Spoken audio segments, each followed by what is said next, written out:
Le règne de Soliman le Magnifique, qui s'étend de 1520 à 1566, marque l'apogée de l'Empire ottoman.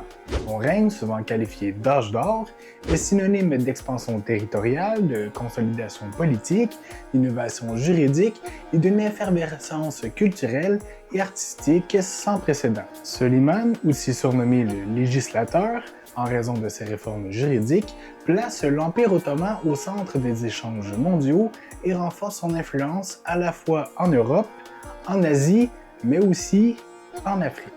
Cette fois-ci à l'émission, l'Empire ottoman sous Suleiman Ier. Encore une fois, toutes les références sont listées en dessous de cette vidéo.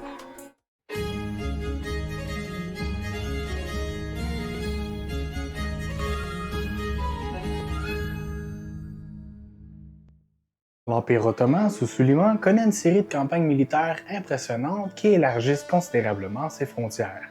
Dès le début de son règne, Suleiman s'engage dans une politique expansionniste pour renforcer la puissance de l'Empire. En 1521, il s'empare de Belgrade, une ville clé pour les défenses européennes. Cette victoire est suivie en 1526 par la célèbre bataille de Mohacs contre le royaume de Hongrie, où les forces ottomanes écrasent l'armée hongroise. Cet événement marque le début de la domination ottomane en Europe centrale et fait de Suleiman l'une des figures les plus craintes du continent. Suleiman mène également une campagne militaire contre Vienne en 1529, une tentative d'assiéger la capitale autrichienne qui, bien que non couronnée de succès, témoigne de l'audace du sultan. Sur le front oriental, Suleiman affronte l'empire safavide de Perse pour affirmer la domination ottomane sur les territoires de la Mésopotamie et des routes commerciales vers l'Asie. Dans le bassin méditerranéen, la flotte ottomane, dirigée par l'amiral Barberousse, devient une force navale redoutable. Grâce à ses succès militaires, Suleiman élargit les frontières de l'Empire qui s'étend alors de l'Europe centrale aux confins du Moyen-Orient et de l'Afrique du Nord. En plus de ses conquêtes militaires, Suleiman se distingue par ses réformes administratives et juridiques qui modernisent l'Empire ottoman et assurent une plus grande stabilité. Avant son règne, l'Empire était régi par une mosaïque de lois locales et coutumières, souvent en désaccord avec les principes centraux de l'État. Pour y remédier, Suleiman entreprend une révision complète du système juridique visant à le rendre plus uniforme et accessible à ses sujets. Surnommé Kanuni, le législateur, Suleiman simplifie le système fiscal, réduit les abus des fonctionnaires et instaure des lois garantissant une justice plus équitable. Ces réformes permettent une meilleure gestion des provinces éloignées de l'Empire tout en respectant leur diversité culturelle et religieuse. Grâce à cette administration renforcée, l'Empire devient une entité plus unifiée, capable de fonctionner de manière plus efficace. Suleiman s'efforce également de garantir une plus grande équité pour ses sujets, quelle qu'y soit leur origine. Sa politique de tolérance religieuse contribue à maintenir la paix dans les territoires multiethniques de l'Empire. Sous son règne, les communautés juives et chrétiennes prospèrent, soumises à des impôts spécifiques, mais protégées par la loi. Au cœur de la gestion de l'Empire ottoman sous Suleiman se trouve le divan impérial, une institution clé dans l'organisation politique et administrative de l'Empire. Le divan est l'équivalent d'un conseil des ministres moderne et il joue un rôle crucial dans la prise de décisions politiques et juridiques. Il est précédé par le grand vizir qui agit en tant que chef du gouvernement et représentant direct du sultan. Le divan impérial est composé de plusieurs vizirs, chacun chargé d'un domaine spécifique tel que les finances, la justice ou encore les affaires militaires. Le grand vizir, quant à lui, est le plus haut fonctionnaire de l'Empire après le sultan et il a la responsabilité de superviser l'administration de l'Empire au quotidien. Le divan se réunit régulièrement pour débattre des affaires de l'État, examiner les requêtes des provinces, traiter les questions de diplomatie internationale et proposer des réformes. L'une des caractéristiques majeures du divan est son rôle dans la justice. Il est responsable de l'application du Qanun, le code de loi civil et pénal réformé par Suleiman. Les décisions du divan en matière de justice sont rendues en accord avec la charia, la loi islamique, et aussi en fonction des coutumes locales et des nouvelles lois promulguées par le sultan. Cette flexibilité permet à l'Empire de gouverner une population extrêmement diverse, composée de musulmans, de chrétiens et de juifs, ainsi que d'autres minorités. Sous Suleiman, l'Empire adopte une administration plus centralisée, ce qui permet une meilleure gestion des vastes territoires conquis. Le divan joue un rôle clé dans cette centralisation en coordonnant les décisions à l'échelle de l'Empire et en veillant à leur application dans les provinces. Les gouverneurs provinciaux, les Beylerbey, sont nommés par le sultan pour superviser les territoires éloignés, mais ils restent soumis à l'autorité du grand vizir et du divan impérial. Ce système permet à l'Empire de fonctionner de manière plus fluide tout en maintenant un contrôle strict sur les régions frontalières. La prospérité économique de l'Empire ottoman pendant le règne de Soliman est incontestable. Grâce à la stabilité politique et à ses réformes fiscales, les ressources naturelles et les routes commerciales sont exploitées de manière plus efficiente.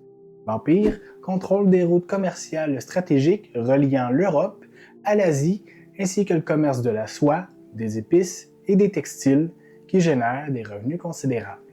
Istanbul, la capitale impériale, devient un centre névralgique du commerce mondial. Située à la jonction entre l'Orient et l'Occident, la ville abrite un réseau cosmopolite de commerçants venant des 4 coins de l'Empire et au-delà.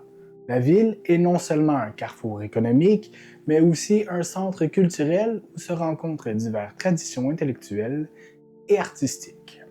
Les bazars d'Istanbul, comme le Grand Bazar, connaissent une activité intense. Les artisans, notamment les tisserands, les potiers ou encore les bijoutiers, produisent des marchandises prisées dans le monde entier. La richesse d'Istanbul est également visible par la diversité sociale et culturelle de la ville, où vivent en harmonie des populations musulmanes, chrétiennes et juives.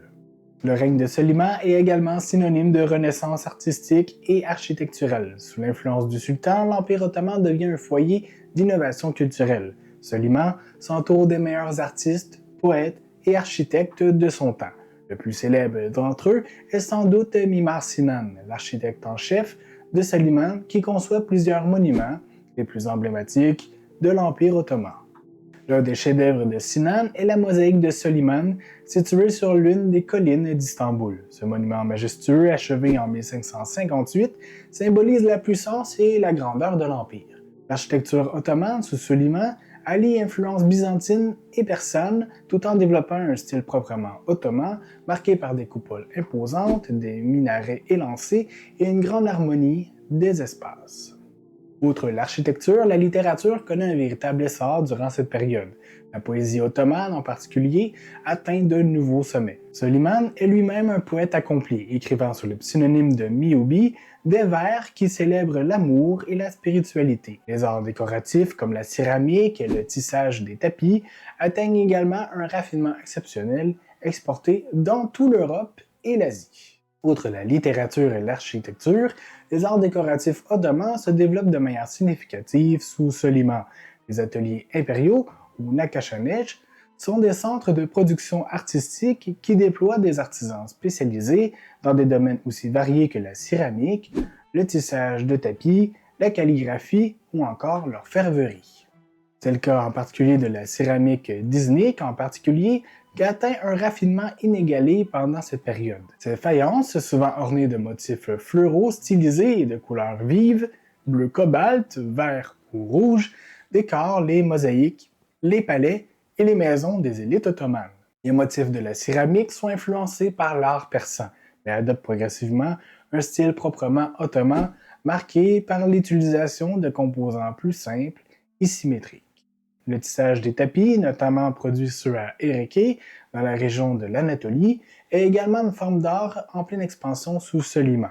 Ces tapis sont prisés pour leur qualité exceptionnelle et leurs motifs élaborés, souvent inspirés par la géométrie islamique et des formes végétales. En somme, le règne de Soliman Ier, dit le Magnifique, incarne véritablement l'âge d'or de l'Empire ottoman. À travers ses conquêtes militaires, ses réformes administratives et juridiques, ainsi que son mécénat des arts et de l'architecture, Soliman parvient à hisser son empire à son apogée. Istanbul en particulier devient une ville-monde où se croisent influences culturelles, religieuses et enfin économiques. Cette époque de prospérité et d'effervescence culturelle restera longtemps dans les mémoires comme un modèle de grandeur et de stabilité pour les générations suivantes. Voilà, c'est tout pour ce nouvel épisode consacré à la série sur l'Empire ottoman. J'espère que celui-ci vous aura plu. Si c'est le cas, je vous invite à mettre un pouce, à laisser un commentaire, activer la cloche et bien sûr à vous abonner. Et moi, je vous dis à la prochaine pour une toute prochaine vidéo. Bye bye!